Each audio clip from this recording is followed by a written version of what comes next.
deberían dar vergüenza a un ayuntamiento el notificar ese tipo de comprobación sin visita del perito, sin nada, incluso pues rozando la prevaricación, ¿no? Es decir, porque yo me cuesta creer que un ayuntamiento como el de Calviá no sepa perfectamente la doctrina que hay sobre comprobaciones de valor y sepa los requisitos que tiene de comprobación de valor. Entonces, al final te quedas un poco con la sensación de que la propia administración que persigue el fraude, que persigue a los contribuyentes, te está intentando tomar el pelo. Muy buenas y bienvenidos una vez más a Magnates del Ladrillo. Yo soy Charlie Hoyos y hoy tenemos con nosotros a dos supercracks. Probablemente no hay tan presentación, pero se la vamos a hacer, ¿vale? Tenemos a Alejandro del Campo, el hombre que denunció a Montoro y a Montero en Bruselas y les ganó. Y también tenemos a José María Salcedo, abogado especialista en procedimiento tributario, socio director de Salcedo Tax Litigation. Tenemos aquí a dos personas que se rompen la cara, por así decirlo, con Hacienda, se rompe la cara con las administraciones públicas, también en Bruselas, precisamente por el contribuyente, porque identifican, son capaces de ver más allá que la mayor parte de las personas en España, honestamente, son capaces de ver que hay mucha tortura fiscal y son capaces de ver cómo podemos sacar casos adelante. Hay mucha gente que no reclama, pero ellos dos son personas, son ejemplos de casos que no se pueden denunciar, que no se podía hacer nada, pero ellos los han sacado adelante. Así que vamos entonces con ellos. Alejandro, que estás aquí a mi lado, vamos a empezar contigo. Alejandro del Campo, encantado de tenerte aquí. ¿Qué tal estás? Igualmente, un placer. ¿Qué tal, José María? ¿Qué tal? Buenos días, encantado también de estar por aquí. Oye, pues es un placer porque, como digo, aquí en este canal nos gusta mucho reivindicar todas las injusticias y lo que estamos viendo es que todo aquello que viene de España, todo aquello que viene de Europa, por mucho que sea legal, no es que sea realmente legal, sino que hay unos hombrecillos, unas mujercillas que se ponen al frente y parece que su palabra es amén, ¿no? Es decir, no podemos hacer absolutamente nada, a priori es lo que sucede, pero no porque lo digan estos señores de España no son dioses, ¿verdad? Estos señores de Europa, bueno, son cosas que no porque ellos lo digan tienen por qué ser así, ¿no? Yo siempre digo una cosa, en cada país hay una regulación diferente. Hay muchos países que no existe la plusvalía municipales, ¿no? De hecho, España creo que es el único país, o uno de los muy poquitos países que lo tiene. Con lo cual, esto no quiere... ¿Qué pasa? ¿Esta España es la única que está acertada? ¿O es España la única que está equivocada? ¿O están todos equivocados, ¿no? Ya de por sí los impuestos quizás no sean muy acertados, ¿no? La mayor parte de ellos. Así que bueno, vamos primeramente con una pregunta para comenzar, ¿vale? Sois expertos en muchísima materia fiscal, pero sí que hay determinados temas en los que, bueno, pues os habéis hecho, digámoslo así, como líderes, ¿vale? No sé si es la mejor palabra para decirlo, pero os habéis hecho bastante famosos en ese sentido. Entonces, para aquellas personas que no conocen, vamos a empezar por ahí, ¿vale? Por la base, que aquí tenemos personas que saben mucho y otros que saben un poquito menos, ¿vale?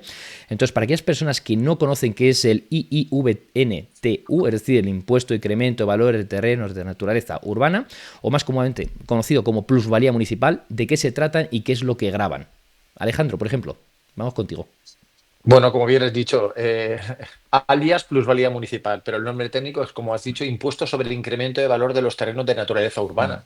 O sea, lo que grava es la transmisión de cualquier terreno urbano, por cualquier título, o sea, por compraventa, por permuta, o sea, por herencias, por donaciones. Y se supone que lo que grava es la diferencia de valor entre el momento de la adquisición, el supuesto incremento de valor entre el momento en que se adquirió ese inmueble, o sea, que puede ser terreno o puede ser una edificación, que obviamente lleva implícita parte del terreno urbano, y la fecha en que se transmitió ese terreno. Eh, Hasta ahora, hasta hace unos años, hasta el año 2021, ese impuesto se calculaba a bulto por el llamado método objetivo. O sea, lo único que le importaba al fisco, en este caso al ayuntamiento correspondiente, era el valor, cuál era el valor catastral del terreno en el momento de la transmisión. Le importaba un carajo el valor que tuviera en el momento de la adquisición, el valor real o catastral que tuviera el terreno en el momento de la adquisición, el valor catastral del terreno en el momento de la transmisión y el número de años que había sido propietario. Y en función de esos dos parámetros, te calculaban a bulto el incremento que se supone que había tenido el terreno. Y sobre ese incremento calculado a bulto, te pegaban el sablazo, te aplicaban la tarifa hasta un máximo del 30%. Entonces, lo calculaban siempre a bulto y, como bien es sabido, el Tribunal Constitucional lo fue cuestionando a lo largo de los años y dijo, oye, ¿qué es esto? O sea, de calcular a bulto. Ha habido épocas, o sea, que ha petado la burbuja inmobiliaria y los inmuebles se han transmitido con pérdidas y aún así, al que ha palmado dinero con una venta, le seguís calculando este impuesto. Esto es contrario al principio de capacidad económica consagrado en la Constitución.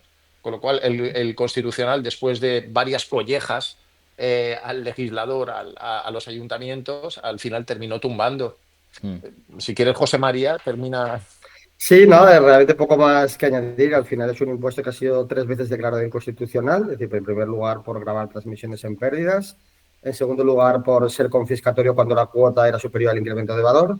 Y por último, ya directamente, como el legislador no recibía los mensajes, ya directamente el Constitucional declaró inconstitucional el sistema objetivo de cálculo, exigiendo a los ayuntamientos que dieran la oportunidad también de calcular la base imponible mediante un método de cálculo real, ¿vale? Que esa es la principal novedad, que ahora, digamos, el contribuyente tiene opción de seguir con el método de cálculo tradicional, que es coeficiente sobre el valor catastral, en función de los años de permanencia del bien, y luego también tienes el método de cálculo real, que es por comparación de escrituras, extrayendo de ahí la parte que corresponde al terreno, porque es lo único que grava este impuesto.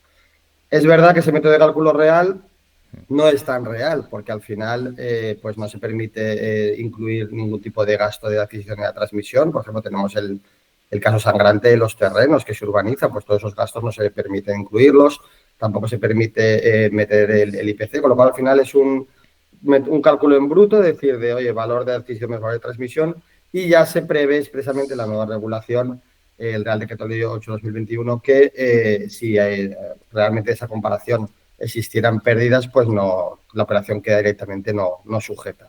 Entonces, eso es verdad que ha significado pues una reducción bastante considerable de la plusvalía municipal, porque ya no sean los casos sangrantes que comentaba Alejandro de antes de contribuyentes que vendían en pérdidas y que o sea, al ayuntamiento le daba igual. Es decir, eso en la época previa a la burbuja, pues es verdad que nadie se lo planteaba, porque incluso muchas veces la plusvalía era mucho mayor de la que finalmente se grababa, pero claro, cuando empezaron a cambiar las tornas, pues se vio que era un impuesto que no podía seguir igual. Absolutamente, muy buenos comentarios, muy poco más que decir. A ver, os voy a decir un par de comentarios así, por darle un poquito más de flavor, como suelen decir los ingleses, ¿no? A ver, en primer lugar, sí que eran muy simpáticos, por así decirlo. Bueno, digamos primero que los ayuntamientos es una de las principales fuentes de recaudación que tienen, con lo cual han estado luchando por ello. Recordaremos aquí a nuestra superamiga María Jesús Montero, cuando decía aquella vez allí, decía aquello de no os preocupéis, que el lunes ya no está hecho en los ayuntamientos. Arreglamos, creo que fueron 3 semanas, ¿no? Desde que lo tomó el Constitucional hasta que se implementó el nuevo método, si no recuerdo mal, fueron 3 semanas. Y decía que no se preocuparan los ayuntamientos, que lo iban a volver a implementar porque era su fuente de recursos, ¿no? Bajo mi punto de vista, es una forma en la que el Estado transmite, en vez de transmitir ellos por su propia parte dinero, financiación a los ayuntamientos, es una manera de decirles, oye, barra libre para trincar del contribuyente, ¿no? Eran simpáticos en el sentido en el que decían, bueno, como máximo 20 años, ¿no? Cuando comentabas, Alejandro, eso de el cálculo a bulto, es decir, da igual si hay ganancia o no hay ganancia, son 20 años, hasta máximo 20. Si hubieran sido 40, no, máximo 20. Bueno, y era hasta un máximo del 3% anual, con lo cual era un 60% y luego tienes que multiplicar por máximo ese 30%, que ahí creo que sí tienen capacidad los ayuntamientos en ese momento. ¿Qué es lo que sucede? Yo, bajo mi punto de vista, esto es un timo, ¿vale? Porque sí que es cierto que si es por herencia, por el tema de la pluralidad del muerto, no te vas a cargar también la ganancia patrimonial. Pero si haces una venta per se, esta mucha gente no lo sabe, donan en vida pensando, mira, pues acaso va a ser más barato, y al final están pagando la venta, ganancia patrimonial, que ahí va incluido el suelo, y luego pluralidad municipal, que una vez va incluido el suelo. Yo siempre digo que esto es un timo, porque son 3 veces lo que estás cargando el suelo. Primeramente, el IBI, porque también estás cargando de evolución, porque en el momento que haya un cambio de valor catastral, es decir, del suelo, o haya un incremento del coeficiente que aplique el ayuntamiento para el cálculo de esa pluralidad municipal, de ese IBI, imagínate, en vez de un 0,50 como es en Madrid, un 0,53, ya hay una evolución, ya estás cargando ahí plusvalía. Luego la plusvalía municipal y ganancia patrimonial, cuando tú vendes, no estás vendiendo la construcción solamente, vendes también el suelo, evidentemente, ¿no? Con lo cual se están cargando 3 veces el mismo impuesto. Y otra cosa más, ¿por qué suben las cosas? Es por la inflación también, lo has comentado tú, José María, has comentado el tema de la inflación. O sea, no es que realmente suban las cosas per se, sino básicamente por la devaluación de tu dinero, de tu moneda. Por eso es porque suben realmente las cosas. Con lo cual te están diciendo, estamos emitiendo más moneda, te jodemos tu capacidad de tu poder adquisitivo y luego encima te metemos impuestos con una moneda devaluada. Bajo mi punto de vista es un timo perfecto. Si queréis hacer algún tema más. Lo que estoy constatando es que, bueno, este impuesto pues está en cualquier transmisión de un inmueble urbano, ¿verdad? Y lo que estoy, bueno, entonces, obviamente en compraventas, pero lo que estoy alucinando es con las herencias, porque con las herencias se ha iniciado una carrera en España para que las comunidades autónomas renuncien al impuesto de sucesiones, con bonificaciones del 99, del 99,9 o del 100%.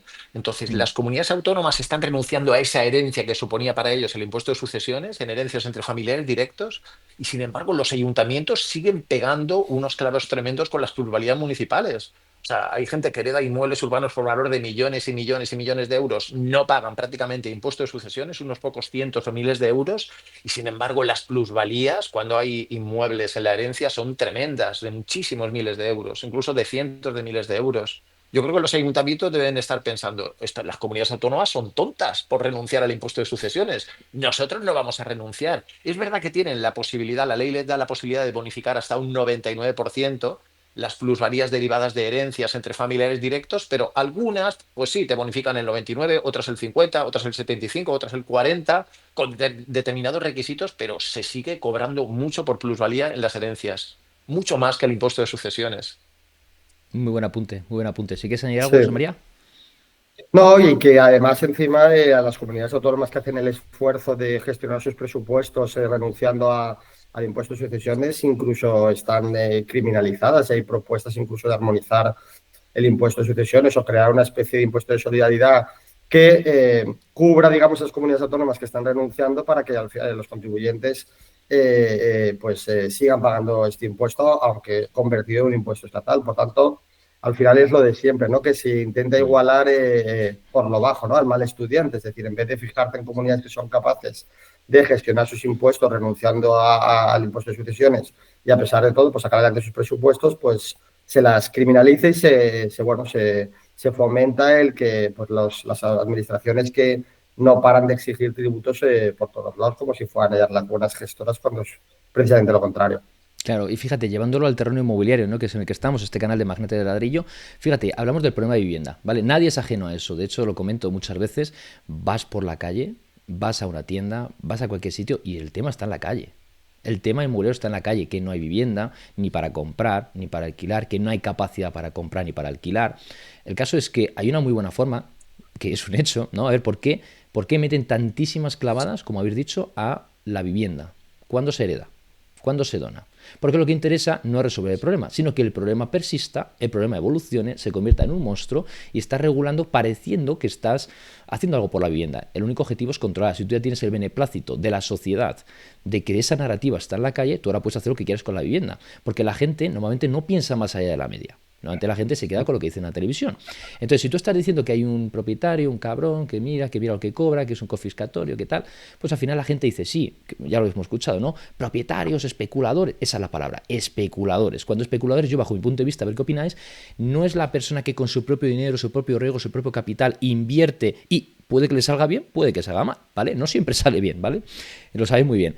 ¿Qué sucede entonces cuando un político o una comunidad autónoma o un ayuntamiento te cobra impuestos sin haber hecho nada, por algo que no es suyo? Para mí, bajo mi punto de vista, eso sí es especulación, porque cuando una persona invierte, rescata un inmueble que está fuera del mercado, lo pone al mercado, pero pasa por un fontanero, un electricista, un reformista, en fin, muchísimas personas que llevan un 21% de IVA, que pagan cotizaciones, que contratan a otros, mueven la rueda, ¿vale? Mueven la rueda fiscal, mueven la rueda de todo, ¿no? ¿Qué sucede? Directamente ellos ponen el cazo, el ayuntamiento, la comunidad autónoma, Hacienda. Con lo cual, ¿quién es realmente el especulador? ¿El que pone su trabajo, su esfuerzo, su persona, su patrimonio? ¿O el que directamente es un comisionista? Porque el ITP, bajo mi punto de vista, es eso, es una especulación. Cuanto más pagues por el inmueble, más me llevo yo. Y vaya, qué casualidad, ¿no? El valor de referencia lo que hace precisamente es muchas veces poner por encima de ese valor, porque al final te llevas más. En fin, no sé si tenéis algún comentario al respecto con lo del especulador, el inmobiliario. ¿Qué opináis? No, no, está claro. O sea, pagas por comprar, pagas por heredar, pagas por vender. O sea, Hmm. los impuestos de transmisiones patrimoniales se han disparado en gran parte de las comunidades autónomas. Aquí en Baleares tenemos del 8 al 13%. En Cataluña creo que lo han subido del 10 al 13% y en determinados casos lo acaban de subir hasta el 20%, ¿no? Para Uh-huh. grandes tenedores. O sea, eso es un auténtico disparate. Y para extranjeros al Entonces, 100%. Sí, para extranjeros se plantean, anunció una medida de que los extracomunitarios que adquirieran No inmuebles residentes. aquí, pues incrementar el 100% el gravamen por comprar, o sea, que donde estén pagando el impuesto de transmisiones patrimoniales o el IVA, o sea, que paguen el doble. No, no, no tiene ningún sentido. Eso es No, no, ojo, obviamente. no es el doble, es el 100% del valor del inmueble. Sé que es desproporcional. No, o sea, el 100% del Mm, valor del inmueble impuesto, no, creo que o sea, la medida tal cual se anunció era mm. incrementar un 100% el gravamen fiscal por la compra Vale. de inmuebles. O sea, no se concretó muy bien si se referían al IVA, que no sé hasta qué punto le Mm, pueden meter mano porque es un tributo mm, armonizado a nivel europeo, yo creo que estaban pensando en el impuesto de transmisiones patrimoniales, incrementarlo al 100%. Es Espero decir, que que lleve una comunidad razón, autónoma. porque cuando vi el 100% sobre el valor de referencia, digo, pero ¿cómo va a ser eso? Es decir, si te cuesta la casa 100.000 euros, 100.000 euros de impuesto, digo, eso me parece No, desproporcionado. yo donde No, estuvieras pagando el Mm, 10%, que te clavaran el 20%. Pero claro. ya te digo, eso no va a mm, salir adelante. O sea, de hecho, el legislador en los últimos años ha estado sí. eliminando la discriminación de Mm, extracomunitarios en el impuesto de sucesiones, aunque le ha costado, la ha terminado eliminando, en el impuesto de mm, patrimonio, la eliminaron en el año 2021, en el impuesto de solidaridad de grandes fortunas, con el que armonizaron el impuesto de patrimonio. De entrada, los no residentes no podían aplicar el mínimo exento de 700.000 euros, pero se dieron vale. cuenta de que era un error, no Mm, residentes comunitarios y extracomunitarios, y también lo han corregido, ¿no? vale, Entonces, pues seguro que yo lleva creo que razón. esa. Vale. Y espero. Pero Sí, bueno, es una locura al final porque es un impuesto, el ITP, que encarece el precio de compra de la vivienda una burrada. Entonces, encima, aparte, está doblemente inflado. Por un lado, con el valor de referencia de catastro, contribuyentes que a lo mejor adquieren, por ejemplo, de Sareb, o sea, o de otro comprador, partes independientes, es decir, supuestos en los que es evidente que no hay dinero en B. Y por un lado ven como el valor de referencia de catastro pues se incrementa la base imponible y luego además ve que los tipos impositivos de ITP se incrementan.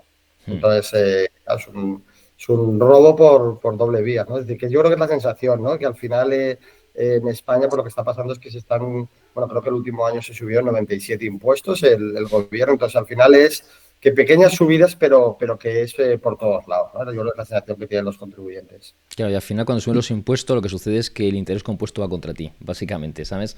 La gente no se para a pensar, lo que yo siempre lo digo, el pan y circo, ¿no? Si tú promocionas mucho el fútbol, promocionas mucho, no sé por qué, porque está allí el rey, el presidente, están todos allí, ¿no? Cuando hay partidos importantes, lo que quieren es pan y circo para que las personas estén ahí enganchadas a algo que no les va a solucionar la vida, realmente, que gane que gane un equipo, gane otro, me da igual el deporte que sea.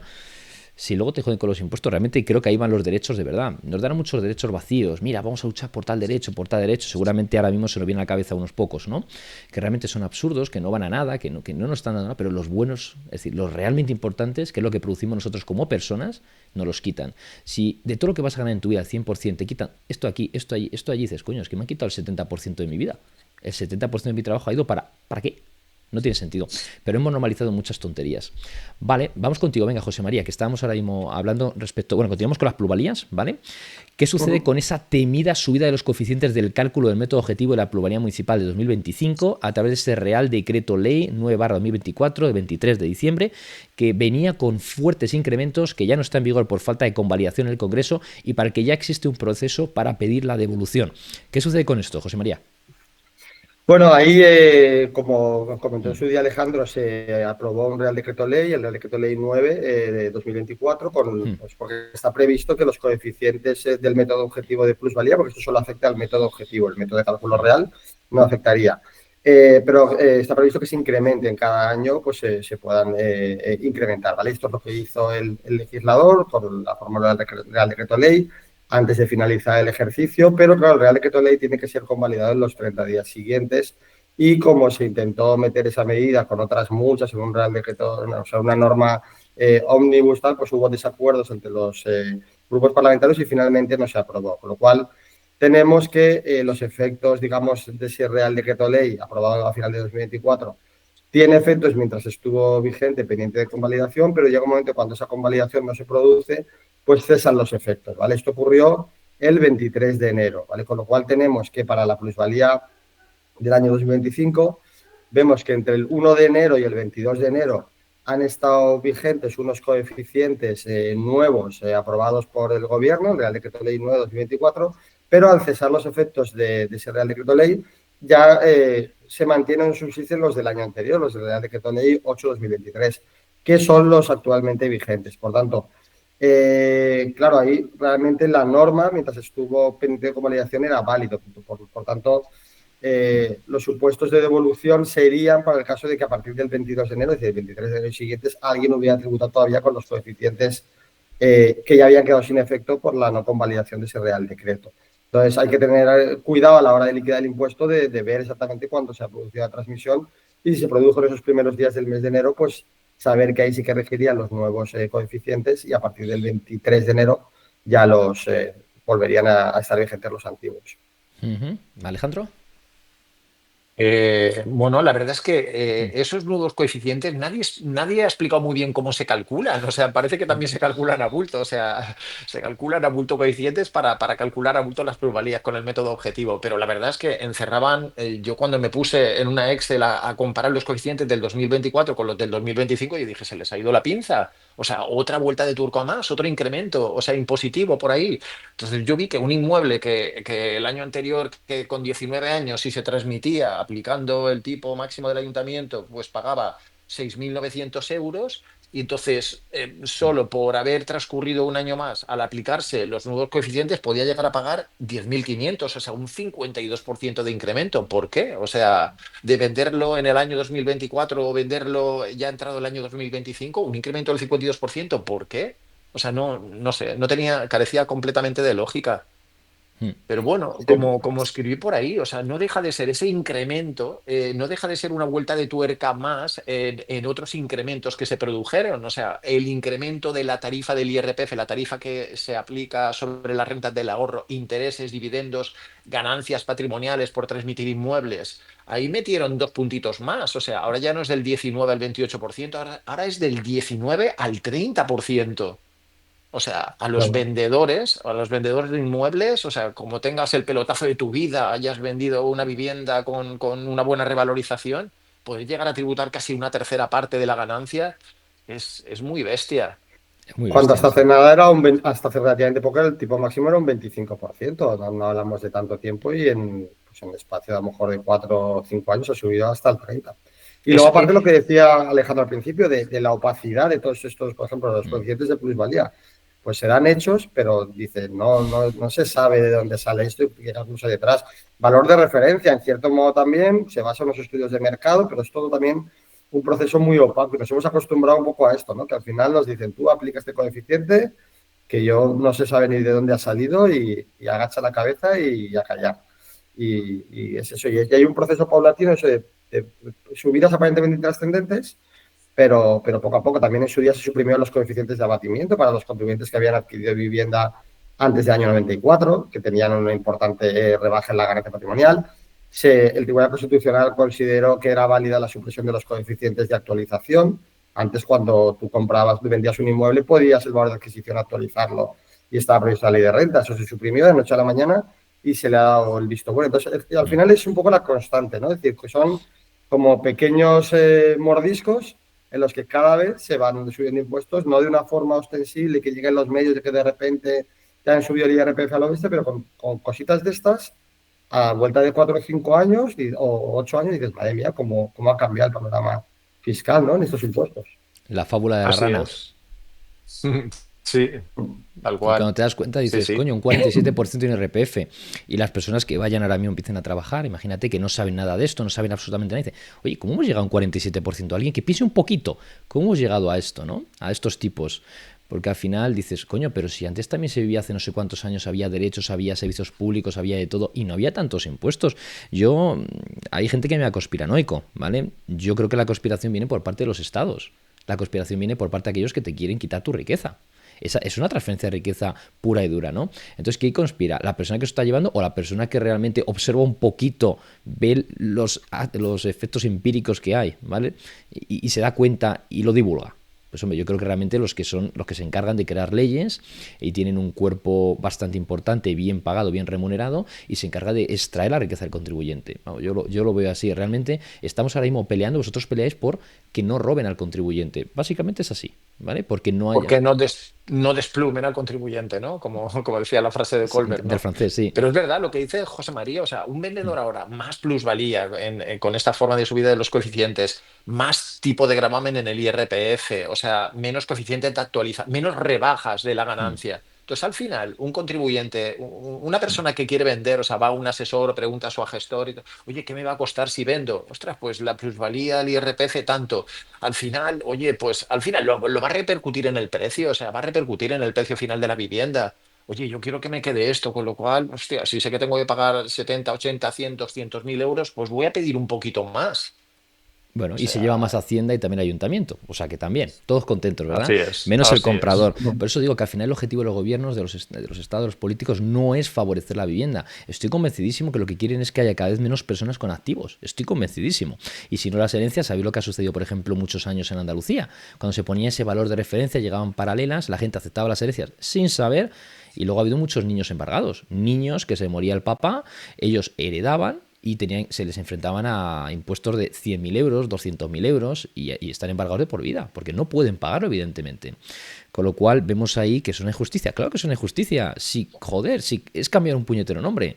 El papá ha fallecido, desafortunadamente, es cambiar el nombre. ¿Tú cómo te llamas? El apellido es diferente, pum. Ya está, no tiene más. Porque que si ahora una plusvalía, que ahora tengo una ganancia, que si. No tiene ningún sentido, no tiene ningún sentido. Y luego habla muchas veces de los países hermanos. En Italia y en Portugal es bastante diferente. Creo que son impuestos simbólicos de que si un timbre, ¿no? Si un sello y tal. O sea, no tiene nada que ver. Pero bueno, nos fijamos en los países que nos conviene, ¿vale? Para subir, para Sí, armonizar, ¿vale? Vale, así es. ¿qué más cosas? Seguimos hablando sobre plusvalías municipales, ¿vale? Vamos contigo, Alejandro. Hace unos días comentabas en LinkedIn algo interesante, ¿vale? Bueno, interesante es lo que está sucediendo, ¿vale? Pero es interesante porque mucha gente probablemente no lo conozca. Decía lo siguiente, ¿vale? Y cito textualmente. ¿Pueden los ayuntamientos comprobar el valor de los inmuebles para negar pérdidas en la venta de inmuebles o calcular mayores ganancias y así exigir pagar más plusvalías? ¿Qué es eso de que el ayuntamiento de Calvia contratará una tasadora andaluza para cobrar más en concepto de plusvalías? Cuéntanos, Alejandro. No sé, una gran sorpresa. También, ¿no? Cuando se lo comenté a mi amigo José María, también alucinó, ¿no? O sea, lo que ha explicado José María, ahora las plusvalías se te pueden calcular o puedes calcular a bulto y puedes calcularlo en función de las escrituras y puedes pagar la menor de. Normalmente siempre en Hacienda se paga el mayor de, pero en este caso puedes pagar la menor cuota que resulte, la del incremento real o la del incremento calculado a bulto, el incremento objetivo. Pues bien, la sorpresa fue que ahora los ayuntamientos, si de acuerdo con las escrituras resulta que tú has palmado dinero, o sea, has tenido una pérdida, pues ahora resulta que no se la cree. Dice, oye, a lo mejor es que has sido tonto, o sea, has vendido demasiado barato, ¿no? Con lo cual yo te voy a mandar un tasador, me lo voy a buscar de por ahí, o sea, lo más chapucero posible. O sea, y tú compraste por 200, dices que has vendido por 150 o 200 y que no has tenido ganancia, intentas pagar cero de plusvalía, pero oye, que mi tasador dice que has sido tonto, que has vendido por 170 y podías haber vendido por 250. Entonces, esto es cuestionable que lo puedan hacer. No está claro que puedan hacer esas comprobaciones de valores, pero desde luego, si las haces, tienes que respetar lo que ha dicho reiteradamente el Tribunal Supremo. O sea, tiene que ser una comprobación de valor como Dios manda, o sea, totalmente motivada, singularizada, con visita al inmueble como norma general. No vale aplicar coeficientes. Esto que el Supremo le ha dejado muy clara, las comunidades autónomas durante años han estado sacando pasta, han estado comprobando sistemáticamente el valor de los inmuebles para exigir más impuesto de transmisiones al comprador, más impuesto de sucesiones a los herederos, y lo han estado haciendo también a bulto, sin levantar, como digo yo, el culo del asiento, los peritos de la administración, aplicando coeficientes sobre valores catastrales o aplicando precios medios del Colegio de Arquitectos.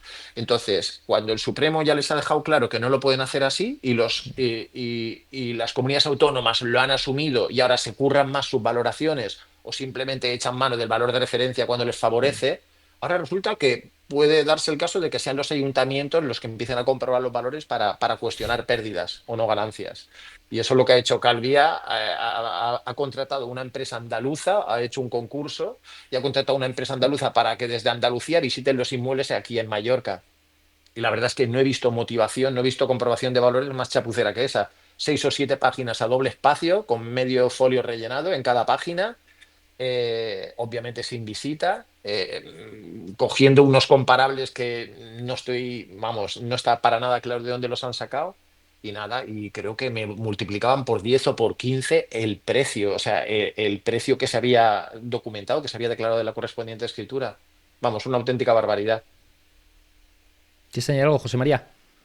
Sí, bueno, varias cosas. En primer lugar, muy bien lo que hizo Alejandro de estas cosas, denunciarlas en medios, porque precisamente es lo que hablábamos antes, es decir, que si estas cosas no se denuncian, al final Alejandro hubiera recibido esa comprobación, Alejandro la recurre, pero el Ayuntamiento de Calviá puede seguir mandando a muchos más contribuyentes estas comprobaciones, que son bastante dudosas, y sin embargo, por ejemplo, el hecho de que Alejandro lo publicara en medios de allí de Mallorca, pues ya me pareció ver incluso que al día siguiente o a los 2 días el ayuntamiento tuvo que salir en prensa también justificándose. Es decir, por lo menos ya le sacas un poco las vergüenzas y haces que se lo vayan a pensar más.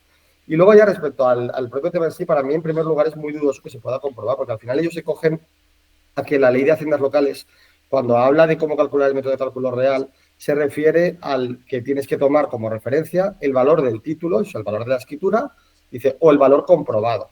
Claro, esa previsión que, por ejemplo, también está en el impuesto sobre el patrimonio, cuando determinas la base imponible, el mayor el valor catastral, el valor de adquisición o, en su caso, el comprobado. Esa previsión lo que intenta es que si realmente tú has comprado un inmueble por un valor y la comunidad autónoma ha comprobado el valor, pues al final, a efectos de la comparación, no se tenga en cuenta el valor de escritura, sino el valor posterior comprobado por la administración. Pero no implica que el ayuntamiento tenga una potestad de comprobación de valores a la que la ley de haciendas locales ni se refiere, con lo cual yo ahí ya veo que arrogar esas potestades de comprobación de valores un poquito forzadas. Y luego además hay que tener en cuenta que tras la última declaración de constitucionalidad, precisamente lo que se intentó era que hubiera la mayor claridad posible. Es decir, venimos de un proceso en el que el Tribunal Constitucional dijo las transmisiones en pérdidas no se graban, no se pueden grabar. Y estuvimos años en juzgados que cada juzgado, según su propio criterio, decidía cómo ver si una transmisión había sido en pérdidas o no. Había juzgados que daban validez a escrituras, había juzgados que te obligaban a pericial, había juzgados que validez a escrituras, pero siempre que no hubiera relación entre las partes tal. Es decir, años de procesos así que cada juzgado, incluso en la misma capital, cada juzgado te decía una cosa. Llega el legislador, intenta poner unas pautas claras, de decir, oye, mira, dejaros de marear. Valor de escritura de adquisición, lo comparas con el de transmisión, si me entregas, intenta poner pautas claras. Y cuando eso está así, dice, oye, por fin, sabemos un poco lo que tenemos que hacer para ver si ha habido incremento de valor o no y en qué importe.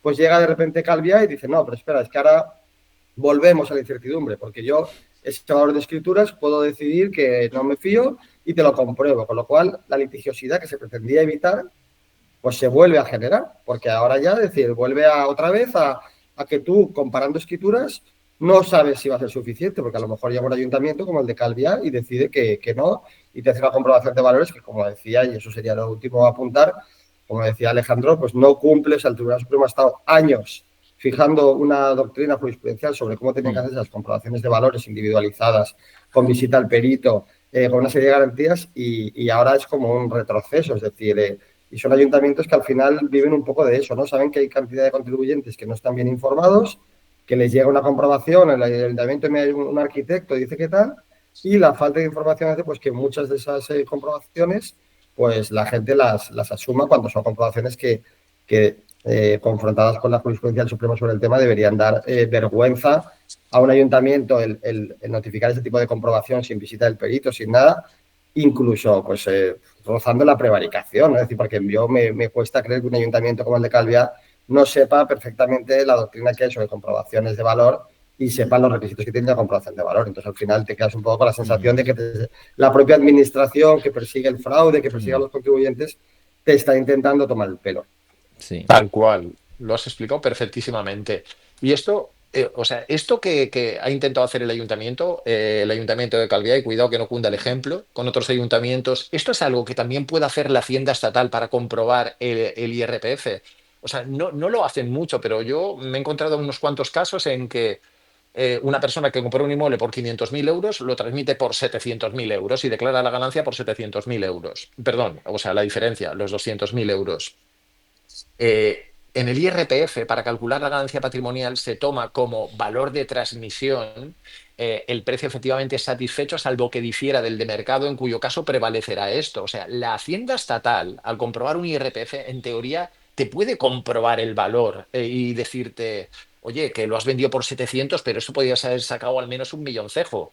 O sea, no sé si tú te lo has encontrado, José María, pero yo me lo he encontrado unas cuantas veces, 6 o 7 veces, sobre todo a no residentes, que les has dicho, oye, chaval, eres tonto, has vendido por 700 y podías haber sacado 1.000.000 o 1.200.000, con lo cual te recalculo la ganancia y te exijo más IRPF, al veintitantos por ciento si eres residente o al 19% que se paga ahora si eres no residente. Pero eso sí, la Hacienda Estatal se lo ocurran las valoraciones, intentan visitar el inmueble, te meten 30 o 40 páginas muy bien motivadas y fundamentadas, y bueno, luego toca luchar, o sea, toca luchar con tasación pericial contradictoria, porque si la valoración es buena, al final tienes que entrar en el cuerpo a cuerpo y decir, oye, que se te ha ido la pinza, o sea, que me has valorado en 1.200.000, aquí yo tengo una tasación que dice que ni de coña, que el valor es el precio porque yo pagué en su día, ¿no? Entonces es cuando se inicia tasación pericial contradictoria, pero bueno, ya tienes que haber soltado la pasta, porque en estos casos el ir al procedimiento de tasación no suspende la obligación de pagar, como ocurre en otros impuestos, como el impuesto de transmisiones o el de sucesiones. Tienes que soltar la pasta y luego confiar que el tercer perito, el árbitro independiente, pues te dé la razón a ti y no te quedes como un tonto fiscal. Yo escribí por ahí un artículo que decía, ser tonto tributa, o sea, si vendes demasiado barato, tributa. O sea, la hacienda estatal te puede meter mano, pero es que ahora el ayuntamiento parece que también quiere subirse al carro y también pedir más plusvalías en estos casos, de si eres tonto y no te asesoras bien al vender. Me produce Claro, una gran es muy ternura eso. Perdona un momentito, José María. Me produce una gran ternura eso, ¿no? El hecho de que Hacienda vele por tus inversiones, ¿no? Esto es como esa unión de ahorros e inversiones que quieren ahora promover desde la Unión Europea. Es decir, se preocupa por tus inversiones. Quieren que seas un gran vendedor. Quieren que si haces un flipping inmobiliario, coño, lo has hecho bien, no has comprado, como has dicho, en 500, venden 700, pero es que tendrás que haber vendido 1.000.000, colega, porque de esta manera, pues oye, luego también vas a financiar ganancia patrimonial, Estado, vas a financiar también ayuntamientos, en fin. No sé, se preocupa mucho por nosotros, parece a veces, ¿no? Pero realmente no dejan el libre mercado, que es lo que tendría que fundamentar, ¿no? Cualquier economía, cualquier país serio se tiene que fundamentar en una economía libre de mercado, no en estar intervencionismo y luego tener acojonados muchas veces a muchísimos contribuyentes. José María. Es que siguen, Sí. siguen anclados en el pasado, siguen pensando que en las notarías, en las compraventas circulan los maletines con dinero negro, ya no existe, o Mm, sea, desde hace muchísimos años. Entonces, mm. pero ellos siguen pensando que los vendedores siguen defraudando, o que los compradores, bueno, que los compradores son listos, o sea, y compran barato, y que los vendedores son tontos. O O les conviene sea, pensarlo así, de esa manera. les conviene pensarlo así. Claro, luego lo que quería apuntar es que también hay muchas veces que la comprobación de valores se realiza al adquirente, pero luego se informa a la agencia tributaria para que regularicen mi IRPF. Por ejemplo, yo tengo un caso en la Comunidad de Madrid, una donación de padre a hijo, que estamos peleando en la comprobación de valores por 70 euros, ¿vale? Pero peleando hasta el extremo de que la he logrado anular en el TEAR y han vuelto a liquidarla. ¿Pero por qué? Porque esos 70 euros en Madrid, donaciones, en renta. Claro, si se admite esa comprobación, si el padre donante admite que el inmueble que donó tiene un valor muy superior, lo siguiente es que en renta le van a meter un cañazo, porque claro, de esa comprobación de valores se informará a la agencia tributaria. Que también en el tema este de Calviá es curioso, porque la agencia tributaria no comprueba, o aparentemente no ha comprobado el valor de transmisión, y sin embargo el ayuntamiento sí. Es decir, la agencia tributaria se cree el valor de transmisión, pero llega un ayuntamiento y al efecto de ese cálculo de escritura dice que no, que ese valor tal. Si el ayuntamiento comprobara, puede tener eso eficacia en renta, porque claro, ese es el siguiente paso. Es decir, que al final, sobre todo yo lo que creo es que el ayuntamiento ahí va totalmente en línea contraria al deseo del constitucional y del legislador, que es pacificar el impuesto. Porque es verdad que para los ayuntamientos, yo he hablado con funcionarios que trabajan allí y acabaron de las plusvalías hasta el gorro, porque de ser un impuesto súper pacífico que nadie reclamaba y que, oye, todo tranquilidad, les han supuesto una carga de trabajo, de expedientes, de recursos por resolver montañas y montañas.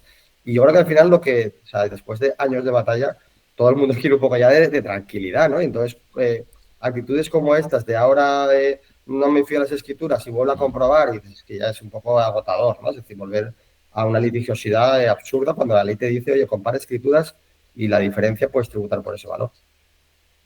Fíjate, y ahora que comentas eso, también leí una vez, a ver qué me podéis decir vosotros en cuanto a comprobación de valores. Tú, por ejemplo, antes, por ejemplo, cuando el impuesto de sucesiones, por ejemplo, en muchas comunidades estamos hablando de Murcia, Madrid, Andalucía, Castilla y León, tenemos bonificado 99, 100% lo que es el impuesto de sucesiones y donaciones, ¿no? Hablamos de primera línea de parentesco, ¿vale? ¿Qué es lo que sucede? Tú podías, imagínate que un inmueble, normalmente, hablo antes de valor de referencia, aunque también valor de referencia. Tú imagínate que el valor de referencia son 200.000 euros. Y tú dices, oye, mira, yo sé que este inmueble dentro de 20 años le puedo vender en el doble. Y dices, bueno, como está bonificado, voy a adjudicármelo por 400.000, por el doble. Y dices, entonces el día de mañana, si vendo en 350, pago cero.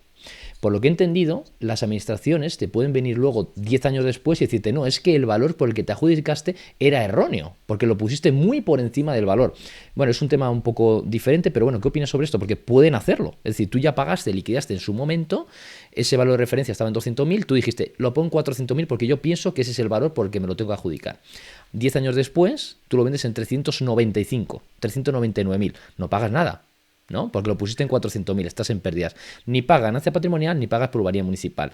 Entonces creo que las administraciones públicas, no sé ya si es por el ayuntamiento o por el Estado o por ambas dos, te pueden llegar y decir, oye, es que lo que te adjudicaste hace 10 años te lo puedo comprobar. Y se puede cambiar. Sí, ¿Cierto? es correcto. O sea, yo creo la propia ley, o sea, creo que es el artículo 36 de la ley del IRPF, te dice que cuando tú transmites un inmueble adquirido a título lucrativo, o sea, por herencia o por donación, la norma dice que para calcular la ganancia cuando lo vendas, dentro de 5, 10, 15, 20 años, te dice que se tendrá que tomar el valor que correspondería por aplicación de como valor de adquisición, como valor de partida, el valor que correspondería por aplicación de las normas del impuesto de sucesiones y donaciones. No dice que sea el valor que tú has declarado, o sea, el que correspondería, y el que correspondería es el valor de mercado en la fecha de fallecimiento. O sea, con lo cual, un valor hinchado artificialmente no te sirve. Y cuando se produzca la ganancia patrimonial, la Hacienda Estatal te puede hacer una valoración, digamos, retroactiva, de decir, no, chaval, me pusiste 400.000 y esto hace 10 años no valía 400.000 ni de coña, valía 200 o valía 250. Se lo acaban de hacer a un cliente hace muy poquito. Claro. Ahí hay que tener Entonces, en cuenta que porque se podría alegar, oye, esto está prescrito ya, es decir, pongamos el caso que han pasado 8 años, 10 años, pero hay que tener en cuenta que la Administración tiene la posibilidad de comprobar ejercicios prescritos, no para liquidar en esos ejercicios, sino para regularizar ejercicios no prescritos. Es decir, que Hacienda en el año 2030 puede comprobar una donación realizada en el año 2023, no a efectos de regularizar en ese ejercicio, pero sí a efectos de comprobar ese valor y cuando se declare la ganancia en 2030 regularizar. Por ejemplo, si se compra una vivienda, pues Hacienda, si estima que no sean los requisitos para deducir por inversión en vivienda, no te puede regularizar si considera que no se compró la vivienda debidamente, que no se cumplirán requisitos, no te puede regularizar ejercicios ya prescritos, pero sí que puede utilizar esa información de un ejercicio ya prescrito, como es el año en que compraste vivienda, para en los últimos 4 años que todavía no han prescrito regularizar. Entonces, en este caso, el problema de inflar es que, aunque pasen 4, 6, 8 años, siempre Hacienda va a poder volver a ese ejercicio para comprobarlo, no para regularizar ese ejercicio, pero sí para obtener la información y cuestionar la información de ese ejercicio y ya dictar la regularización en un ejercicio que todavía no ha prescrito, como sería el año en el que se vende el inmueble. Tremendo. pero para que veáis la desconfianza de las administraciones, siempre y en todo momento, hacia los contribuyentes, resulta que Baleares ha hecho una cosa que no ha hecho ninguna otra comunidad autónoma. Y es, Baleares ha bonificado el impuesto de sucesiones al 100% en herencias entre familiares directos, pero ha dicho, vale, te bonifico el 100% siempre y cuando para los inmuebles declares, si tienen valor de referencia, me tienes que declarar como máximo el valor de referencia más el 20% como máximo. Porque si me declaras un mayor valor, o sea, porque Baleares pensó, Buah, si lo bonifico al 100%, los herederos se van a volver locos. Ahora que además hemos reducido el impuesto de patrimonio porque el mínimo exento lo hemos fijado de 700 en 3 millones de euros, los herederos van a ser unos aprovechados, van a incrementar artificialmente los valores para que, aunque vendan dentro de 10 o 15 años, no tengan ganancia patrimonial. Entonces, a pesar de que existe esa norma en el IRPF que evita valores hinchados, que hace que los valores hinchados artificialmente no te sirvan, pues Baleares ha ido un paso más allá y dice, no, no, te bonifico el 100% siempre que me declares valores de referencia más el 20%. Como te pases 1 euro o 100 euros más, vas a tener que pagar la tarifa del impuesto de sucesiones, que va del 1 al Sin 20%. bonificar. Sin bonificar. No te bonifican si te pasas del valor de referencia más el Vale. 20%, pero ya de paso, o sea, y resulta que en aquellos otros inmuebles que no tienen valor de referencia, locales o terrenos o naves, entonces te dicen que no puedes ser listo, no te puedes pasar de listo, que si declaras un valor superior al valor de mercado, también te quitan la bonificación del 100% y te hacen ir a tarifa. Es decir, si ahora yo me equivoco con un local y le meto un valor de 300.000 euros, pensando que ese es el valor real o de mercado en la fecha de fallecimiento de mi padre, entonces ahora resulta que la Hacienda Balear en teoría puede comprobarte ese valor, pero a la baja. Hasta ahora siempre comprobaban al alza para exigirte más pasta. Pero ahora en teoría te pueden decir, oye, que me has puesto 300.000 euros y para mí esto que vale 200.000 euros. Con lo cual te quito la bonificación no para ese concreto local, sino para toda la herencia, para todos los demás inmuebles que has heredado, para toda la pasta que has heredado, para todas las acciones, te quitan toda la bonificación. Con lo cual, Baleares nos ha creado esa inseguridad jurídica. Es decir, que si te pasas del valor de referencia más el 20%, te clavo. Y si no hay valor de referencia, pues más vale que pidas una tasación. O sea, Mm. gástate pasta, pide una tasación para que el valor que declares para ese local o nave no te pase mucho del valor de mercado, porque si no te quitará la bonificación para todo. Y para tener una evidencia empírica, ¿verdad? Para tener algo ahí por si acaso algún día te hacen alguna comprobación de valores. Qué bueno. Sí. En teoría ahora sería un peligro de que Baleares valore a la baja los inmuebles para quitarte la bonificación del 100% y exigirte el impuesto de sucesiones. O sea, lo nunca visto. O sea, No lo sabía nunca eso. visto. Impresionante. Sí. Joder. Vale, pues seguimos con inmobiliario. Entonces, como expertos en fiscalidad que sois, ¿vale? Os voy a preguntar sobre, tenemos audiencia inversora, ¿vale? Nos ponemos en la tesitura de que la gente que nos está escuchando son gente que está invertida o gente que tiene pensado invertir, ¿vale? Y algún curioso también. Entonces os pregunto, ¿cuáles son los mejores tips que vosotros veis para optimizar la fiscalidad de inversiones en España, ¿vale? Puede ser como persona física, como empresa, como fundación, como veáis, ¿vale? Y también dos, inversor, persona física versus sociedad patrimonial de tenencia de inmuebles, ¿vale? Que hay mucha gente que por un inmueble ya monta una sociedad, ¿vale? Entonces, a ver vosotros qué opináis al respecto. Salcedo, por ejemplo, o José María. Dale, dale, Alejandro, si quieres, que Alejandro lleva más cuestiones de asesoramiento que yo, que estoy Bueno, Vale. centrado en no te procedimiento creas. principalmente. No, yo aquí en el despacho tenemos un departamento fiscal contable que son los que llevan ese tipo de cuestiones. O sea, pero bueno, llevo 30 y tantos años ejerciendo y todavía hago muchísimas declaraciones de la renta, muchísimas, ¿no? Y yo me doy cuenta de que, hostia, para la mayoría de los inversores, para personas físicas que tengan uno, dos, tres, cuatro inmuebles arrendados, sobre todo si son viviendas, es que hay que dejarse de rollos de sociedades. O sea, alquilando como persona física, normalmente si alquilas para uso permanente, la posibilidad de descontar obviamente todos los gastos, incluidas las amortizaciones, y luego aplicarte aquella reducción que hasta el 2023 era del 60% si alquilas para vivienda permanente del inquilino y que ahora es del 50% con carácter general y en determinados supuestos de zonas tensionadas o de viviendas rehabilitadas puede llegar hasta el 90%.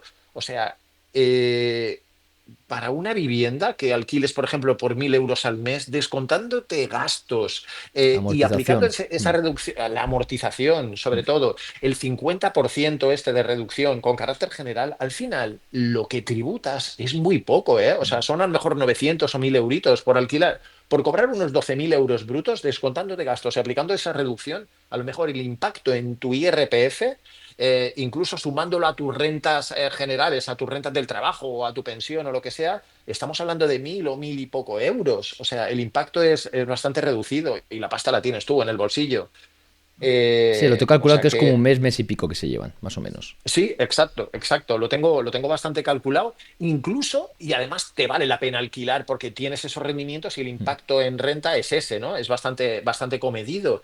Es que y yo cuando hago declaraciones de renta, constato que si ese mismo inmueble no te fías por la inseguridad jurídica que exista y lo tienes vacío, al final, como tienes que imputarte, no es tu vivienda habitual, y tienes que imputarte la puñetera renta inmobiliaria del 1,1, del 2% del valor catastral, esa renta ficticia, sumada a tu base general sin reducción alguna, al final te sale más caro tenerlos vacíos y no estás cobrando nada que teniéndolos alquilados e imputándote todas esas rentas y declarándolas, ¿eh? O sea, porque ya el legislador ya ha dejado bien claro de que solo tienes derecho a ese descuento del 50% si has sido bueno y has declarado tus rentas y no te has inventado gastos de más, historias, ¿no? Entonces, que la verdad es que Claro, para la mayor parte de los inversores, la mejor opción es esa, sin ninguna duda. Inversor residente, porque claro. si no, ya eso es otra cuestión, hablaremos después, ¿verdad? ¿Qué pasa con los no Sí, residentes? sí, sí, sí. Y lo Los sabe no muy bien, residentes los tienen que pensar. Alejandro. Sí, vale, Sí. José. El tema que comentaba Alejandro, ahí, claro, evidentemente, la pega que tiene renta siempre es el de la progresividad de impuestos, que puede llegar a tipos muy superiores a los de sociedades. Y lo que comenta Alejandro es verdad, pero claro, siempre que lo que se alquilen sean viviendas o para uso de vivienda y además permanente, porque claro, ya vemos que esas reducciones, hay guerra al alquiler turístico que no se le permite, bueno, yo creo que esa situación puede cambiar con la nueva ley por el derecho a la vivienda, pero no se le permite aplicar las reducciones. O si, por ejemplo, alquilas locales, a lo mejor hay contribuyentes, personas físicas que tienen pues un conjunto de inmuebles, locales, viviendas. Claro, la reducción solo podrán aplicarla a viviendas, entonces totalmente de acuerdo con lo que ha dicho Alejandro en el caso de que el patrimonio sea mayoritariamente de viviendas, pero claro, cuando incidan locales, ahí en principio se van a poder reducir gastos, amortizaciones, pero la reducción estas de hasta del 50% como regla general o llegando hasta un 90% si son zonas tensionadas, no. Entonces, bueno, sobre todo yo creo que lo que va a influir en la decisión es el volumen de patrimonio y luego también, pues eso, realmente si son viviendas o si son locales, ¿vale? Porque, por ejemplo, también en sociedades hay un régimen de alquiler de vivienda de locales, de alquiler de vivienda, que se ha reducido bastante la reducción, pero que todavía sigue existiendo, es decir, sobre todo también la composición de ese patrimonio.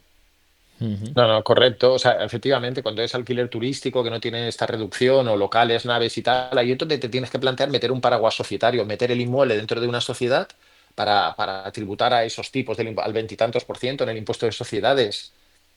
Ahí sí que te puede interesar una sociedad bien dejada como patrimonial para simplemente asegurarte la deducción de los gastos y ese tipo proporcional del impuesto de sociedades, o si es mucho patrimonio el que has metido bajo ese paraguas societario, más vale que la sociedad deje de ser patrimonial y que la dotes de actividad económica, la famosa persona empleada con contrato laboral y a jornada completa que gestione esa actividad, porque eso te va a reportar ventajas muy importantes. O sea, va a conseguir que esa sociedad cumpliendo ese requisito, cumpliendo determinado requisito, básicamente que para la gestión de los alquileres tengas una persona empleada con contrato laboral y a jornada Ujú. completa, que si es una sociedad, pues una persona que tengas al menos el 5%, el 20% con el grupo familiar, que una de las personas del grupo familiar pues desarrolle funciones de gerencia, administración, cumpliendo esos requisitos, sacándola de ese régimen patrimonial. O sea, vas a conseguir la exención del artículo 4.8 de la ley del impuesto de patrimonio. Vas a conseguir que eso esté en el impuesto de patrimonio exento, y el día de mañana, si algún día eliminan estas bonificaciones tan importantes que tenemos en el impuesto de sucesiones, con la armonización, con ese impuesto sobre grandes herencias, pues hay que pensar que también la exención en patrimonio nos asegura reducción en el impuesto de sucesiones respecto de la herencia de esas participaciones, de esa sociedad que desarrolla una actividad económica.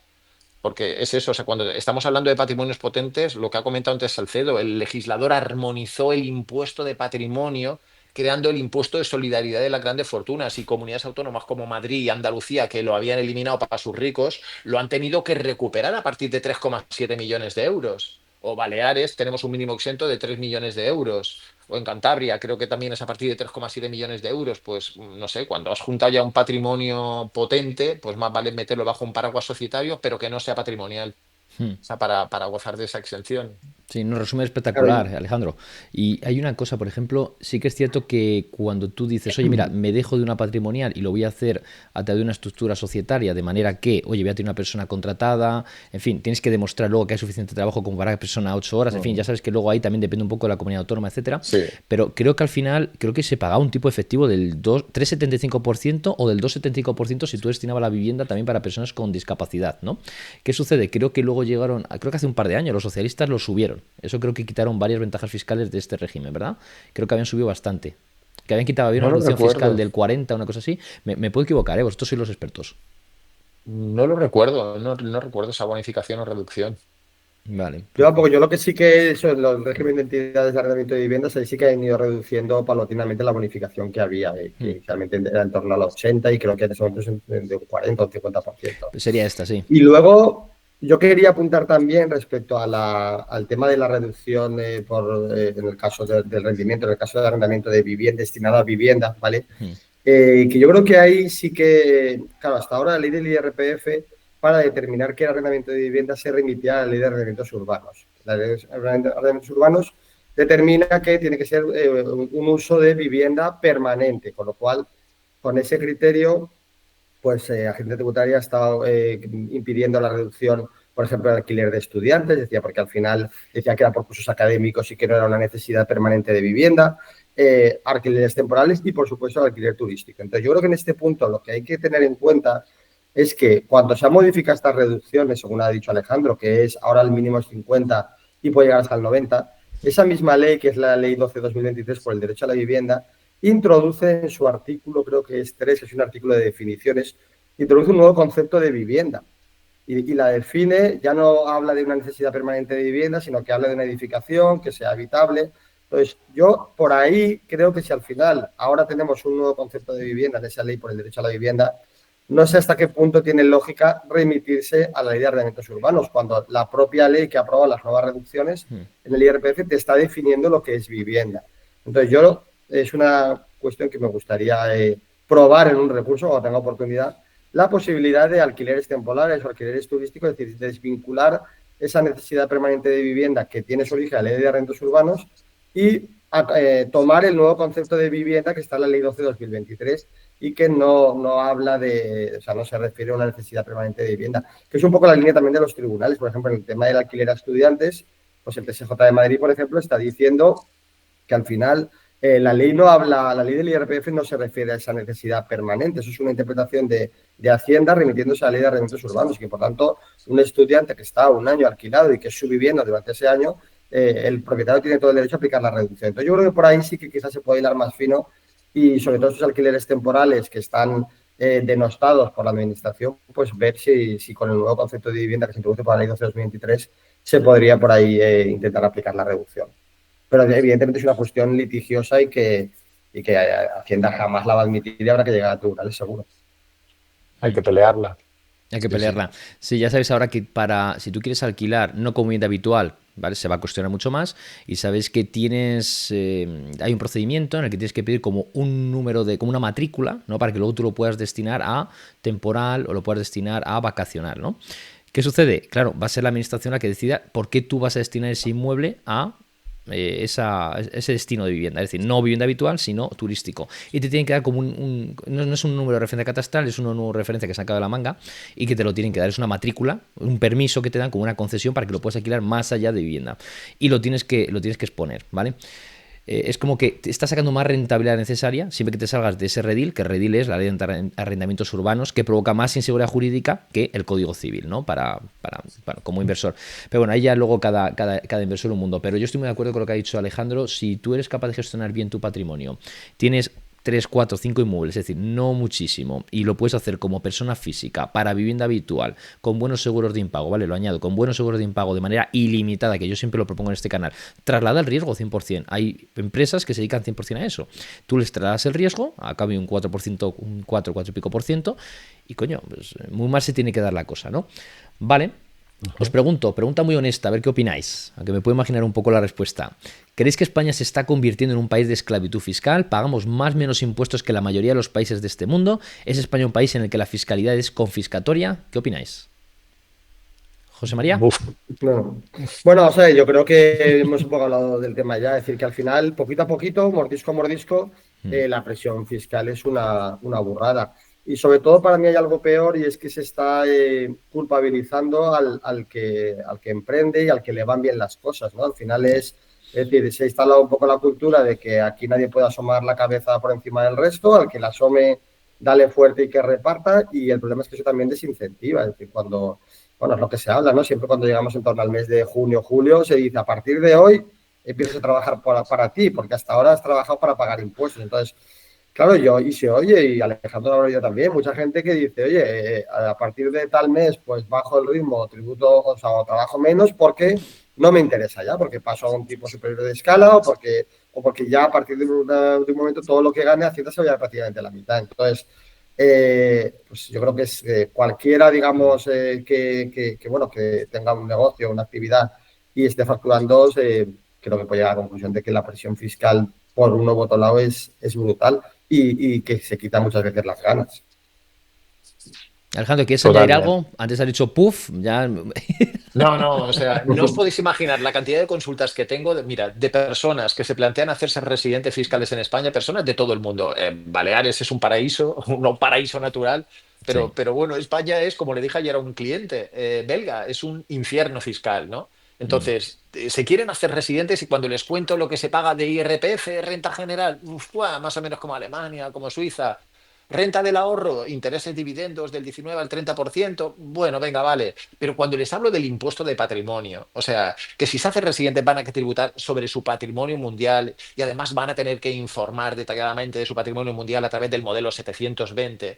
Y cuando les calculo que a partir de, antes 700.000 euros, a partir de 3 millones de euros, gente que a lo mejor tiene 15, 20, 30, 50, 200 millones de euros, pues al final me han venido para ver si se pueden hacer residentes y al final me dicen, bueno, pues mira, dime cómo puedo ser no residente. O sea, va, quiero pasar aquí un tiempo y tal, pero yo no quiero ser residente fiscal. O sea, ni de coña. ¿Qué es esto de pagar el impuesto de patrimonio? En Alemania me lo quitaron en el año 96 y aquí me vais a crujir. Me vais a pedir 50, 100, 200.000 euros cada año, ni de coña.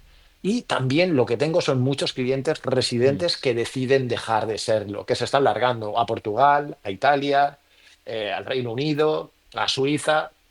Entonces, eso me da mucha rabia.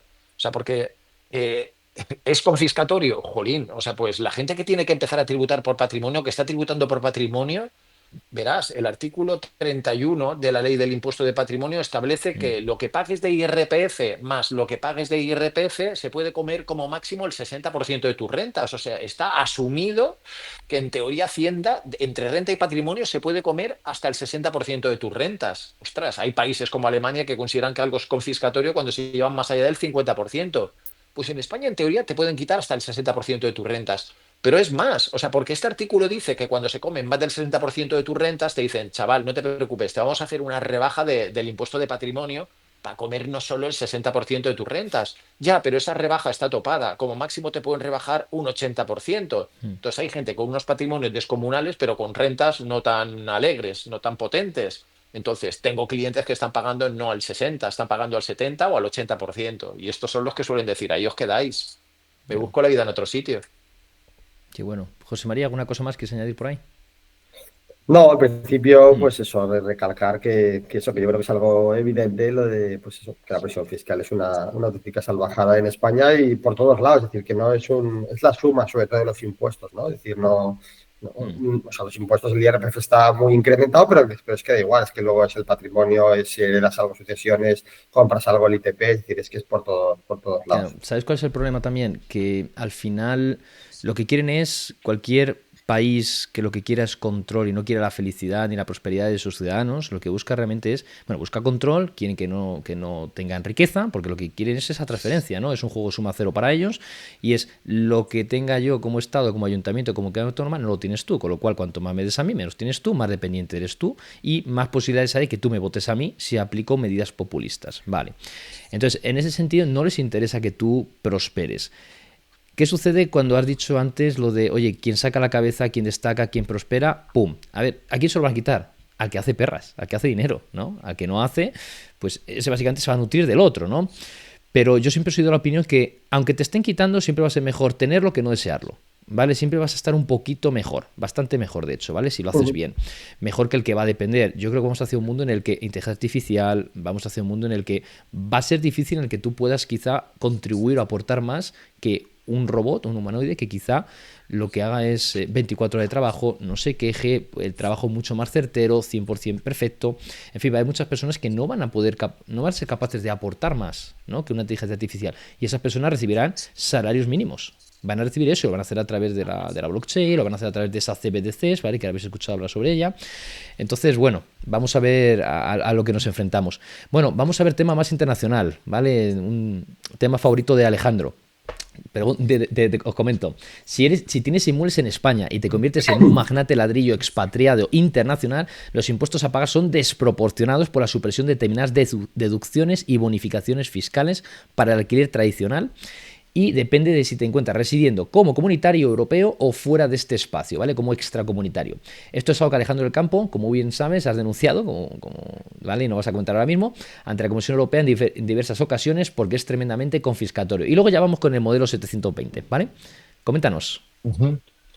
No, o sea, lo que contabas Mm. con el tema de los no residentes. Y no Mm. residentes no hay que pensar solo en extranjeros, en los muchos alemanes que tenemos por aquí con propiedades alquiladas aquí. O sea, yo estoy pensando y estoy luchando sobre todo, o sea, por muchos españoles que se han buscado la vida en el Mm. extranjero, en el Reino Unido, en Suiza, en Alemania, en Portugal. Pues bien, por el hecho de ser no residentes, si tienes inmuebles alquilados aquí, pues no tributas en el IRPF, tributas en el impuesto sobre la renta de no residentes. Y resulta que el impuesto sobre la renta de no residentes, si te has buscado la vida en Alemania o en Portugal, en un país de la Unión Europea, entonces, vale, tributarás ingresos menos gastos, vale, te dejan de costar todos los gastos relacionados directamente con el inmueble y luego te aplican el 19%. Entonces, vale, eso es una tributación más o menos asumible, pero curiosamente no les dejan aplicar en el impuesto sobre la renta de no residentes aquella reducción de la que hemos hablado, que antes era del 60% y que ahora es del 50% para fomentar el alquiler de viviendas. No, esa reducción ni de coña me la aplicas. Vas a tributar al 59%, perdón, al 19%. Amortización también, Sin ¿verdad? em- Esas sí que te dejan. sí, sí, la Mm, amortización, sí, todos los gastos, incluida la amortización, vale. tributas al 19%. Eh, pero yo tengo hechos números y en el mayor, y es una cosa que tengo también peleando en los tribunales, yo he demostrado que ingresos menos gastos, menos aquella reducción que antes era del 60 y ahora del 50, entonces tributando a un marginal en el IRPF del 30 o del 40%, gracias a esa reducción, cualquier persona residente que alquila Mm. una vivienda para uso permanente tributa menos que el alemán que paga el 19% de ingresos menos gastos sin esa reducción. Tengo hechos números y en la mayor parte de supuestos pagan menos. Pagan sistemáticamente menos los residentes que los no residentes comunitarios. Pero bueno, el no va más es los extracomunitarios, los españoles que tenemos en el Reino Unido tras el Brexit en el año 2021. Los extracomunitarios tienen que tributar sobre el alquiler bruto. Si cobran 1.000 euros al mes, tienen que pagar sobre los 12.000 euros que han cobrado, o sea, el 24%. El 24%, el tipo general del IRNR, sin descontar ni un solo gasto, ni intereses de la hipoteca que pidieron para comprar el inmueble, ni gastos de reparación, ni gastos de comunidad, ni la amortización, que es ese gasto tan importante, nada. Ese 24% del bruto es fácilmente un 60 o un 70 o un 80% sobre el rendimiento neto que realmente han obtenido. Eso es un disparate. O sea, yo lo denuncié ante la Comisión Europea porque dije, esto es contrario a la libre circulación de capitales, porque la libre circulación de capitales en el artículo 63 del Tratado de la Unión Europea no solo protege circulación de capitales entre Estados miembros, Alemania y España, sino también entre Estados miembros, España y terceros países, el Reino Unido o Suiza. Le digo, y le dije a la Comisión Europea, esto es contrario a la libre circulación de capitales. Y la Comisión Europea me terminó reconociendo, sí, Alejandro, es una restricción, es verdad. Ay, pero resulta que el artículo 64 del tratado dice que si un país perdón, si un país ya estaba puteando a los extracomunitarios desde antes del año 94, les puede seguir fastidiando. Me salieron con eso. O sea, y entonces dije, no, no, pues nos vemos. Si no quieres iniciar un procedimiento de infracción contra España, nos vemos en los tribunales españoles. Entonces cogí un extracomunitario fastidiado, en concreto un andorrano con tres casas alquiladas en Cataluña, tres viviendas, y entonces llevé ese asunto al TEAC, me mandó a la mierda, a la Audiencia Nacional, y ahí yo le dije, oye, mira, este extracomunitario no puede descontar un puñetero gasto y tampoco puede descontar las reducciones del 60% que están descontando en el IRPF. Y bueno, el procedimiento avanzó muy deprisa, ya hace un par de años que quedó para votación y fallo, y espero la sentencia. Lo que pasa es que la Audiencia Nacional lleva mucho retraso y la espero para final de este año o principios del que viene. Yo te digo, estoy peleando porque los extracomunitarios puedan descontar gastos y que también puedan aplicarse la reducción por el arrendamiento de vivienda. Y entonces, para allanarme el camino en este procedimiento ante la Audiencia Nacional, yo descubrí que había iniciado, la Comisión Europea inició un procedimiento contra España, creo que fue en el año 2019, para decir, oye, que he descubierto que aquí en España los comunitarios Mm. perdón, las personas residentes pueden descontar el 60% por el alquiler de vivienda, pero a los comunitarios no les dejan descontar nada. Yo creo que España, esto puede ser contrario a la libre circulación de capitales. Inició un procedimiento en marzo del 2019 y ese procedimiento no avanza. O sea, lo tienen ahí muerto de asco. Y entonces, cuando yo llevaba mis extracomunitarios fastidiados a los tribunales, todo el tiempo me echaban en cara. La abogacía del Estado me decía, si la Comisión Europea nos pegó una colleja, nos tiró de las orejas, pero ahí lo tienen muerto de asco el procedimiento, de no poder aplicar el 60%. Y yo hace varias semanas yo dije, vale, o sea, está muerto de asco el procedimiento, pues me voy a chivar a la Comisión Europea de que España no solo ha corregido esa discriminación, sino que la ha incrementado. O sea, si ya le tirasteis de las orejas a España porque no dejaban aplicar a los no residentes el 60%, pues sabed ahora que pueden descontar del 50 al 90%. Ahora, la reducción puede llegar al 90% en determinadas zonas tensionadas de Cataluña, en las cuales este extracomunitario, este andorrano cliente mío tenía alguna vivienda alquilada. Ahora el residente en España puede descontar hasta el 90% y mi andorrano no puede descontar nada. Qué bueno. Entonces, por eso, para ver si la Comisión Europea avanza en ese procedimiento, presenté una nueva denuncia ante la Comisión Europea, pero bueno, en quien confío es en la Audiencia Nacional. Ujú. Claro, y Alejandro, la Audiencia Nacional ha planteado o ha interesado plantear cuestión prejudicial por este tema ante el Tribunal de Justicia de la Unión Europea para antes de decidir o va a dictar la sentencia. Se lo he pedido, yo le digo, mira, para mí es tan clara la vulneración del derecho comunitario que tu Audiencia Nacional, por la primacía y efecto Ujú. directo del derecho comunitario, tú me puedes dar la razón directamente. Mira, te he dado argumentos, te he citado jurisprudencia comunitaria que me dan la razón, con lo cual, Audiencia Nacional, míratelo bien, pero creo que me tendrías que dar la razón. Y de forma subsidiaria, en un otro sí le he dicho a la Audiencia Nacional, oye, y si no lo terminan de tener claro, o sea, pues mira, plantea una cuestión prejudicial ante el Tribunal de Claro. Luxemburgo, pero creo que le he dado argumentos suficientes para que me den la razón. Y eso sería, vale, es la Audiencia Nacional, no es el Tribunal Supremo, pero yo creo que si la Audiencia Nacional me da la razón este año, yo creo que ese será el principio del fin de esa puñetera discriminación, de esa absurda e injusta discriminación de no residentes comunitarios y sobre todo extracomunitarios.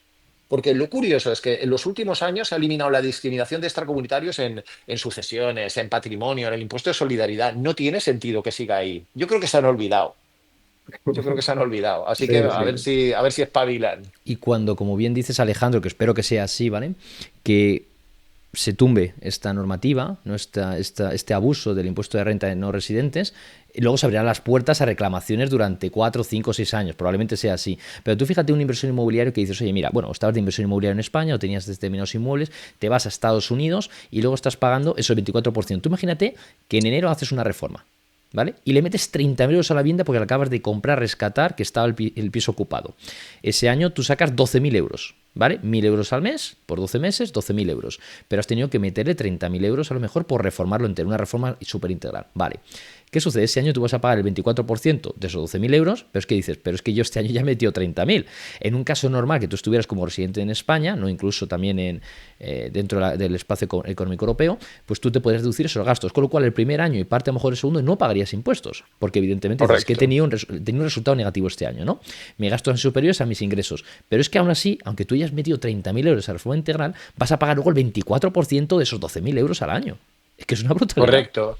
Y el problema es que sigue avanzando el tema, o sea, Europa no está avanzando en ese tema, siguen pasando los años sin eliminarse esa discriminación y la gente sigue palmando el 24% del Mm, bruto, ¿no? Entonces, por eso, hace poco, mm. en el blog de nuestro despacho de Mense Legal, o sea, publiqué un artículo denunciando esto y diciendo, oye, es el momento de solicitar devoluciones de ingresos indebidos. O sea, como confío en que la Audiencia Nacional nos puede dar la razón y ahora ya en breve ya va a prescribir el 2021. En el año 2021 es cuando se incrementaron los afectados de esta discriminación con el Brexit de todos los españoles y extranjeros residentes en el Reino Unido. Entonces, oye, mira, no dejad prescribir este derecho, o sea, porque creo que la Audiencia Nacional tiene buena pinta el asunto allí. O sea, con lo cual, nosotros estamos ofreciendo gratuitamente a toda esta gente que está palmando el 24% para que un modelo, o sea, un modelo súper completo para solicitar la rectificación de esas declaraciones acreditando gastos y solicitar la devolución de ingresos indebidos, porque como dejes pasar más de 4 años, ha prescrito tu derecho y te resultará imposible recuperar Claro. la pasta. Entonces, yo ahora estoy animando para empezar a pedir la devolución del 2021. De momento, el 2021. A ver cómo sale la sentencia de la Audiencia Nacional o cómo avanza esta denuncia que acabo de presentar en la Comisión Europea. Pero la gente que empieza a pedir el 2021, porque es que le prescribirá y luego, aunque me dé la razón la Audiencia Nacional, el Supremo o el Tribunal de Luxemburgo, el que haya dejado prescribir el derecho.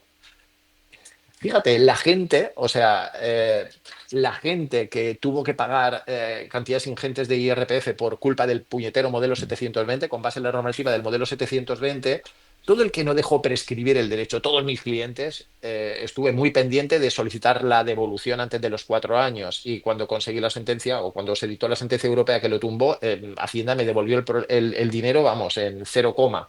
O sea, con unos buenos intereses, pero luego me entraron clientes que habían dejado pasar los 4 años. para solicitar su rectificación y Hacienda obviamente les mandaba la mierda. Entonces, para esos para esos clientes solicité el procedimiento de responsabilidad patrimonial del Estado legislador y ahí el Consejo de Ministros, que es el que resuelve estas solicitudes, y la Abogacía del Estado, ahora que he llevado el asunto al Tribunal Supremo, me están diciendo que esos clientes fueron unos puñeteros negligentes, que dejaron prescribir su derecho, que no se tenían que haber fiado de la ley española, que antes de los 4 años tendrían que haber solicitado la rectificación, que es un procedimiento muy sencillo, que lo tenían que haber puesto en marcha, y si no lo pusieron en marcha, que se fastidien. Claro. O sea Aquí al que final, sí, no solo es rectificar, sino también lo va a mantener vivo. Es decir, si tú rectificas para que no prescriba, te dicen que no, claro, va a recurrir en reposición, con lo cual es lo absurdo que todo el mundo se queja de que se litiga demasiado, de que están todos los tribunales llenos de recursos y que tal, pero al final se está fomentando una litigiosidad preventiva. Es decir, que igual que está pasando con el Tribunal Constitucional, con la moda de que si tú no has recurrido antes de que se dicte una declaración de constitucionalidad, es una situación consolidada y ya no te puedes beneficiar de esa sentencia constitucional. Con lo cual se está fomentando pues que tú recurras para mantener vivo el asunto. Realmente dices, a lo mejor no sirve para nada porque finalmente lo reconocen, pero para que no prescriba o para que no se considere una situación consolidada, el propio sistema te está obligando a llenar los tribunales y las administraciones de recursos que no tienen otro objeto de momento que mantener vivo el asunto. Muy Es buen lo que punto de vista. recomendó Alejandro a sus clientes muy bien, porque es que es verdad, efectivamente, si pasa el plazo de prescripción, es que lo tienes ya muy, muy complicado y la responsabilidad patrimonial es una jaula en la que no quieren que entre nadie. Es decir, hay unas restricciones y unos requisitos que también fueron cuestionados por la Unión Europea por el Tribunal de Justicia de la Unión Europea respecto a la infracción de derecho comunitario. Es decir, pero al final es un sistema diseñado para tratar de no responder en ningún caso. escurrir el bulto, tal cual.